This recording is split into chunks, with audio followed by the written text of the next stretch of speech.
চৰকাৰৰ দায়িত্ব হ'ল জনসাধাৰণক সুবিধা দিয়া। চৰকাৰৰ দায়িত্ব হ'ল যে জনসাধাৰণক ক্ষতি নকৰাকৈ বিভিন্ন বিভাগৰ কৰ্মচাৰীসকলৰ লগত আলোচনাৰ যোগেদি তেওঁলোকৰ দাবী ধাৰাবাহিকভাৱে সমাধান কৰাটো। অসমৰ মুখ্যমন্ত্ৰী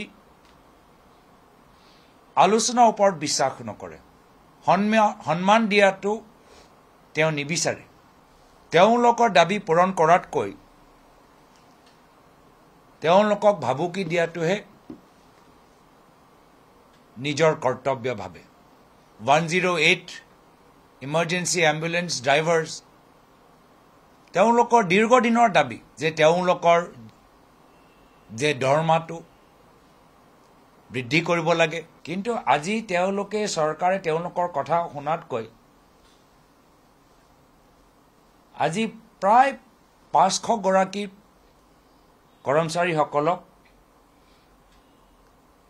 তেওঁলোকৰ সাৰ্ভিস তেওঁলোকৰ চাকৰি টাৰ্মিনেট হোৱা এটা পৰিৱেশ সৃষ্টি কৰিলে, যিজনে চৰকাৰী কৰ্মচাৰীসকলক নিজৰ ব্যক্তিগত সম্পত্তিৰ দৰে ব্যৱহাৰ কৰে।